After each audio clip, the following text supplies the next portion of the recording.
Hi అండి. అందరికీ నమస్కారం. Welcome to my channel. ఈ వీడియోలో 60-90 ఏళ్ల వయసులోపు వారందరికీ కూడా సుప్రీం కోర్టు అదిరిపోయే శుభవార్త.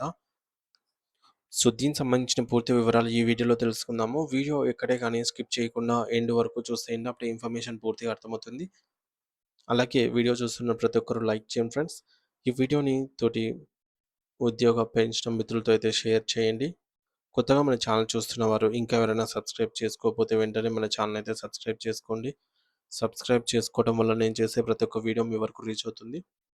ఇక ఆలస్యం చేయకుండా వివరాల్లోకైతే వెళ్ళిపోదాము. సో ఫ్రెండ్స్, ఇక విషయానికి వచ్చినట్లయితే భారతదేశంలో నివసిస్తున్నటువంటి 60 సంవత్సరాల వయసు నుండి 90 సంవత్సరాల వయసు మధ్య గల సీనియర్ సిటిజన్లందరికీ కూడా మన దేశ అత్యున్నత న్యాయస్థానమైనటువంటి సుప్రీం కోర్టు ఒక అద్భుతమైన చారిత్రాత్మకమైన శుభవార్తను అందించింది. సాధారణంగా న్యాయస్థానాలు ఇచ్చే తీర్పులు కేవలం ఒక వర్గానికి లేదా ఒక వ్యక్తికి పరిమితం అవుతూ ఉంటాయి. కానీ ఈ తీర్పు దేశంలోని కోట్లాది మంది వృద్ధుల జీవితాలను నేరుగా ప్రభావితం చేయబోతోంది. ఈ కీలక ప్రకటన దేశవ్యాప్తంగా ఉన్నటువంటి కోట్లాది మంది వృద్ధుల జీవితాల్లో కొత్త వెలుగులనైతే ఆశలను నింపుతుందని మనం ఖచ్చితంగా ఆశించవచ్చు. వృద్ధాప్యం అనేది జీవితంలో ఒక అనివార్యమైనటువంటి దశ అని, అది ఆ సమయంలో వచ్చేటటువంటి ఇబ్బందులు సహజమేనని భావించి నిరాశ చెందే వారికి ఈ యొక్క తీర్పు ఒక కొండంత అండలాగా ధైర్యమిచ్చే ఆయుధంగా అయితే నిలుస్తుంది. సమాజంలో తాము ఒంటరివారం కాదని, తమ హక్కుల వెనుక దేశ ఆర్థిక న్యాయస్థానం ఉంది అనేటటువంటి బలమైన నమ్మకాన్ని ఈ తీర్పు కలిగిస్తుంది. భారత అత్యున్నత న్యాయస్థానం దేశంలోని 60 ఏళ్ల నుంచి 90 ఏళ్ల వయసు మధ్య ఉన్న వృద్ధులకు, అలాగే తమ జీవిత కాలమంతా దేశం కోసం లేదా వివిధ ప్రభుత్వ, ప్రైవేటు సంస్థల్లో సుదీర్ఘకాలం పాటు సేవలందించి పదవీ విరమణ పొందినటువంటి పెన్షనర్లకు సంబంధించి ఒక అసాధారణమైన మరియు అత్యంత ప్రయోజనకరమైనటువంటి తీర్పును సుప్రీంకోర్టు వెలువరించింది. ఈ తీర్పు వెనుక ఉన్న అసలైన అర్థం ఏమిటి అనంటే, వయసు పెరిగిన వారు ఇంటికే పరిమితం కాకూడదని, వారి గౌరవానికి మరియు హక్కులకు ఎటువంటి భంగం కలగకుండా ఉండాలని జెప్పేసి కోర్టు బలంగా భావించింది. సమాజంలో వృద్ధులు ఎదుర్కొంటున్న మానసిక ఆవేదనను కోర్టు గుర్తించింది. ఈ తీర్పు కేవలం కాగితాలకే పరిమితం కాకుండా, వృద్ధుల వాస్తవ జీవితాల్లోనూ, వారి దైనందిన వ్యవహారాల్లోనూ పెను మార్పులు తీసుకురావటమే దీని యొక్క ప్రధాన లక్ష్యం. అంటే క్షేత్రస్థాయిలో ఉన్న ప్రతి ప్రభుత్వ అధికారి ఈ యొక్క నిబంధనను ఖచ్చితంగా పాటించాల్సిందే. లేని పక్షంలో అది కోర్టు ధిక్కరణ కిందకే వస్తుంది. ఈ యొక్క చారిత్రాత్మక తీర్పు వెనుక ఉన్నటువంటి అసలైన ఉద్దేశ్యం ఏమిటంటే, వృద్ధాప్యంలో ఉన్నవారు ప్రస్తుతం ఎదుర్కొంటున్నటువంటి సామాజిక వివక్షను, ఆర్థిక పరమైనటువంటి ఇబ్బందులను మరియు న్యాయపరంగా ఎదురవుతున్న క్లిష్టమైన సవాళ్లను శాశ్వతంగా పరిష్కరించడము, సమాజంలో వృద్ధులు చూసే కోణం మార్పు రావాలని చెప్పేసి వారిని ఒక భారంగా కాకుండా వారి యొక్క బాధ్యతగా భావించాలని కోర్టు రాష్ట్రాలకు ఉద్ఘాటించింది. ఈ తీర్పు అధికారికంగా క్షేత్రస్థాయిలో అమల్లోకి వస్తూ ఉండటంతో దేశవ్యాప్తంగా ఉన్న సీనియర్ సిటిజన్లు మనసుల్లో ఇప్పుడు గూడు కట్టుకున్నటువంటి ఆందోళనలు, భయాలు మరియు ఒంటరితనం పూర్తిగా తొలగిపోయి వారి జీవితాల్లో ఒక సరికొత్త ఆశ చిగురించిందనమాట. సో, వృద్ధులు సమాజంలో తలెత్తుకొని గౌరవంగా బ్రతకడానికి అవసరమైన అన్ని మార్గాలను కూడా ఈ యొక్క తీర్పు సుగమం చేస్తుంది. సాధారణంగా మన సమాజంలో వయసు పైబడిన వారు తరచుగా నిర్లక్ష్యానికి గురవుతూ ఉంటారని, వారిని కేవలం ఇంటి 4 గోడలకే పరిమితం చేస్తున్నారని సుప్రీంకోర్టు ఈ సందర్భంగా చాలా తీవ్రమైన విచారాన్ని వ్యక్తం చేసింది. వృద్ధులు అంటే పనికిరాని వారు కాదని, వారు సమాజానికి పునాది వంటి వారని కోర్టు పేర్కొంది. వారి ప్రాథమిక హక్కులను కాపాడటమే కాకుండా, వారికి సమాజంలో తగినంత గౌరవం, మర్యాదలు దక్కేలాగా చూడాల్సిన గురుతర బాధ్యత న్యాయస్థానాలపైన మరియు ప్రభుత్వం పైన కూడా ఉంది అని కోర్టు చాలా స్పష్టంగా గుర్తు చేసింది. రాజ్యాంగం కల్పించిన జీవించే హక్కు వృద్ధులకు కూడా సమానంగా వర్తిస్తుందని, వారిని గౌరవప్రదంగా చూసుకోవడం అనేది ప్రభుత్వాల కనీస ధర్మమని కోర్టు వివరించింది. 60 ఏళ్లు దాటిన వారు సమాజానికి ఏమాత్రం భారం కాదని, నిజానికి వారు అపారమైన జ్ఞానాన్ని కలిగి ఉండి రాబోయే తరాలకు ఒక దిక్సూచిలాగా మరియు జీవిత అనుభవాలకు నిధుల వంటి వారని కోర్టు గొప్పగా అభిప్రాయపడింది. వారు తమ జీవితంలో ఎదుర్కొంటున్న ఒడిదుడుకులకు వారు చూసినటువంటి ప్రపంచం నేటి యువతకు ఎంతో గొప్ప పాఠం నేర్పుతుందని కోర్టు భావించింది. వారిని గౌరవించడం అంటే మన భారతీయ సంస్కృతిని మరియు సంప్రదాయాలను గౌరవించటమే అని కోర్టు ఉద్ఘాటించింది. వృద్ధాప్యంలో ఉన్నటువంటి వ్యక్తులు తమ జీవిత కాలమంతా వివిధ రంగాల్లో, వివిధ హోదాల్లో పనిచేస్తూ సంపాదించినటువంటి అపారమైన కార్యాలయ మరియు వృత్తిపరమైన అనుభవాన్ని మనం ఏమాత్రం తక్కువ అంచనా వేయకూడదని న్యాయమూర్తులు పేర్కొన్నారు.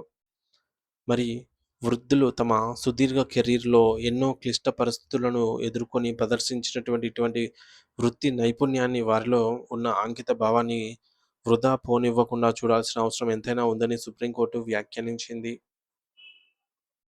వారి మేధస్సును దేశం వాడుకోవాలి అని, వారి సలహాలు ప్రభుత్వ నిర్వహణలో ఎంతో మేలు చేస్తాయని కోర్టు చెప్పింది. దేశ అభివృద్ధిలో సీనియర్ సిటిజన్ల అనుభవాన్ని ఒక కీలక వనరుగా మార్చుకోవాలని, తద్వారా నేటి యువతకు సరైన మార్గదర్శనం లభిస్తుంది అని కోర్టు సూచించింది. నేటి తరం చేస్తున్న పొరపాట్లను సరిదిద్దడానికి వృద్ధుల అనుభవం ఎంతో అవసరమని కోర్టు గుర్తించింది. యువతరానికి సరైన దిశను చూపటానికి మరియు వారికి మార్గనిర్దేశం చేసేందుకు వృద్ధుల సేవలను వివిధ ప్రభుత్వ పథకాల్లో లేదా సలహా మండలిలో గౌరవప్రదంగా వినియోగించుకోవాలని అన్ని రాష్ట్ర ప్రభుత్వాలకు కోర్టు ఖచ్చితమైన దిశానిర్దేశం అయితే చేసింది. వృద్ధులను నిరుత్సాహపరచకుండా వారిని కూడా సామాజిక కార్యక్రమాల్లో భాగస్వాములు చేయాలని ఆదేశించింది. ముఖ్యంగా పెన్షనర్స్ విషయానికి వస్తే, వృద్ధాప్యంలో సహజంగానే శారీరక శక్తి తగ్గిపోవడం వల్ల అనేక రకాలైనటువంటి ఆరోగ్య సమస్యలు రావటం సహజం. వయస్సుతో పాటుగా వచ్చే అనారోగ్యం వారిని కృంగదీస్తుందని కోర్టు భావించింది. అందుకే ప్రభుత్వం వృద్ధుల ఆరోగ్యం పట్ల అత్యంత ప్రత్యేక శ్రద్ధ వహించాలని, ప్రభుత్వ హాస్పిటల్స్‌లో వారికి క్యూ లైన్‌లు లేకుండా ప్రాధాన్యతనిస్తూ ప్రయారిటీ యాక్సెస్ అనేది ఇవ్వాలి. అత్యాధునికమైన ఉచిత వైద్య సదుపాయాలను మరియు మరింత మెరుగుపరచాలనైతే కీలక ఆదేశాలనైతే కోర్టు జారీ చేసింది.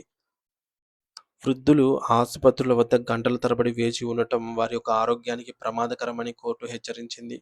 కేవలం వైద్యమే కాకుండా ప్రస్తుతం రోజురోజుకు పెరుగుతున్న నిత్యావసర వస్తువుల ధరలు మరియు ద్రవ్యోల్బణాన్ని దృష్టిలో ఉంచుకొని పెన్షన్ పెంపుదలపై కూడా ప్రభుత్వం సానుకూల నిర్ణయాలు తీసుకోవాల్సిన బాధ్యత ఉందని కోర్టు అభిప్రాయపడింది. ధరల పెరుగుదల వల్ల వృద్ధులు ఆర్థికంగా ఇబ్బందులు పడకూడదని కోర్టు ఆకాంక్షించింది.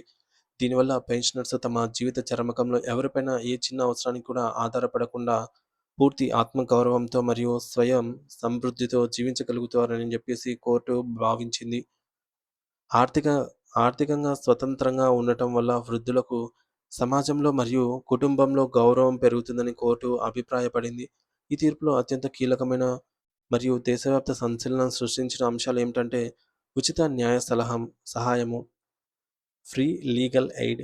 నేటి సమాజంలో చాలామంది వృద్ధులు ఆస్తి తగాదాల వల్ల గానీ, లేదా కన్నబిడ్డల వేధింపుల వల్ల గానీ, ఇతర కుటుంబ సమస్యల వల్ల గానీ కోర్టుల చుట్టూ తిరగాల్సి వస్తుంటుంది. ఇది చాలా బాధాకరమైన విషయము. వృద్ధాప్యంలో ఉన్నవారికి సొంతంగా ఒక మంచి న్యాయవాదిని నియమించుకునే ఆర్థిక స్తోమత లేకపోవచ్చు, లేదా కోర్టుల చుట్టూ తిరిగే శారీరక ఓపిక ఉండకపోవచ్చు. అటువంటి నిస్సహాయ స్థితిలో ఉన్న 60-90 ఏళ్ల వృద్ధులకు ప్రభుత్వం తరపున ఉచితంగా ఒక సమర్థవంతమైన న్యాయవాదిని ఏర్పాటు చేయాలని అయితే కోర్టు ఆదేశించింది. వారి తరపున కోర్టులో గట్టిగా వాదించేలాగా అన్ని ఏర్పాట్లు చేయాలని సుప్రీంకోర్టు ఖచ్చితమైన ఆదేశాలను ఇచ్చింది. న్యాయం అనేది కేవలం డబ్బు ఉన్న ధనవంతులకు మాత్రమే పరిమితం కాకూడదని, ప్రతి వృద్ధుడికి రాజ్యాంగం కల్పించిన ఈ యొక్క హక్కును తక్షణమే అందుబాటులోకి తీసుకురావాలని సుప్రీంకోర్టు స్పష్టం చేసింది. సుప్రీంకోర్టు ఇచ్చిన ఈ యొక్క ఆదేశాలను దేశంలో అన్ని రాష్ట్రాల హైకోర్టులు తూచా తప్పకుండా పాటించాలని అత్యంత కఠినమైన ఉత్తర్వులు జారీ చేసింది. హైకోర్టుల పరిధిలో పనిచేసే జిల్లా కోర్టులు మరియు మెజిస్ట్రేట్ కోర్టులు కూడా ఈ యొక్క నిర్ణయాన్ని అక్షరాలా అమలు చేసేలాగా తగిన చర్యలు తీసుకోవాలని ఆయా రాష్ట్రాల ప్రధాన న్యాయమూర్తులకు దిశానిర్దేశం చేసింది. ఏదైనా కేసులో ఒక వృద్ధుడు నిందితుడుగా ఉన్నా లేదా బాధితుడుగా ఉన్నా అతడికి న్యాయవాదిని పెట్టుకునే స్తోమత లేదని కోర్టుకు తెలిసినప్పుడు కోర్టే స్వయంగా ముందుకు వచ్చి వారికి ఉచిత న్యాయం పొందే హక్కు ఉంది అని వారికి వివరించాల్సి ఉంటుంది. ఇది కోర్టు బాధ్యత అన్నమాట. సో, మీకు ఈ యొక్క అవకాశం ఉందని చెప్పేసి కోర్టే వారికి చెప్పాలి. ఇది కోర్టుల ప్రాథమిక బాధ్యత అని చెప్పి సుప్రీంకోర్టు పేర్కొంది. ఈ యొక్క ప్రక్రియలో ఎటువంటి జాప్యం జరగకుండా చూడాలని, వృద్ధులకు సత్వర న్యాయం అందేలాగా ఫాస్ట్ ట్రాక్ పద్ధతిలో విచారణ జరపాలని కోర్టు ఆదేశించింది. ఏండ్ల తరబడి కేసులు నడవడం వల్ల వృద్ధులు మానసిక వేదనకు గురవుతారని, అందుకే వారి కేసులను ప్రాధాన్యత క్రమంలో పరిష్కరించాలనైతే చెప్పింది. సుప్రీంకోర్టు న్యాయమూర్తి జస్టిస్ విజయ్ వినోద్ చంద్రన్ గారితో కూడినటువంటి ధర్మాసనం ఈ యొక్క చారిత్రాత్మక ఉత్తర్వులనైతే జారీ చేస్తూ న్యాయం అందరికీ సమానంగా అందాలి అనే ఉ ఉన్నతమైన ఆశయాన్ని చాటి చెప్పింది. ఈ యొక్క తీర్పు న్యాయ వ్యవస్థపై సామాన్యులకు ఉన్న నమ్మకాన్ని మరింత పెంచిందనే చెప్పవచ్చు. ఆర్థిక ఇబ్బందుల వల్ల న్యాయ పోరాటం చేయలేక తమ సొంత హక్కులను కూడా కోల్పోయి మౌనంగా బాధపడుతూ ఉన్నటువంటి వేలాది మంది వృద్ధులకు ఈ యొక్క నిర్ణయం ఒక గొప్ప సంజీవనిలాగా పనిచేస్తుంది. 60 ఏళ్ల నుంచి 90 ఏళ్ల వయసున్న ప్రతి ఒక్కరు కూడా ఈ యొక్క అవకాశాన్ని ఉపయోగించుకోవాలి. దీనివల్ల వేలాది మంది బాధితులకు తక్కువ సమయంలోనే న్యాయం లభిస్తుందని న్యాయ నిపుణులు గట్టిగా పేర్కొంటూ ఉన్నారు. ఇది వృద్ధుల పాలిట ఒక వరంగా అయితే మారబోతుందని చెప్పవచ్చు. నేటి నుండి ఈ ఉత్తర్వులు క్షేత్రస్థాయిలో అమల్లోకి రానున్నాయి. కాబట్టి దేశవ్యాప్తంగా ఉన్న సీనియర్ సిటిజన్లు ఈ నిర్ణయం పట్ల ఎంతో హర్షం వ్యక్తం చేస్తూ సుప్రీంకోర్టుకు హృదయపూర్వక కృతజ్ఞతలు తెలుపుకుంటున్నారు. ఈ యొక్క విలువైన మరియు ఉపయోగకరమైనటువంటి సమాచారాన్ని, ఈ వీడియోని ప్రతి ఒక్క వృద్ధుడికి కూడా చేరేలాగా చూడటం మనందరి కనీస బాధ్యత ఫ్రెండ్స్. సమాజంలో చాలామంది వృద్ధులకు తమకు ఉన్నటువంటి చట్టబద్ధమైన హక్కుల గురించి గానీ, సుప్రీంకోర్టు ఇచ్చినటువంటి ఈ యొక్క వెసులుబాట్ల గురించి గానీ తెలిసి ఉండకపోవచ్చనమాట. అందరికీ తెలిసి ఉండకపోవచ్చు. కాబట్టి ఈ సమాచారాన్ని అందరికీ చేరవేయండి. ఈ వీడియోని షేర్ చేయండి. మీ తోటి పెన్షనర్లతో, స్నేహితులు మరియు బంధుమిత్రులతో తప్పకుండా అయితే షేర్ చేయండి.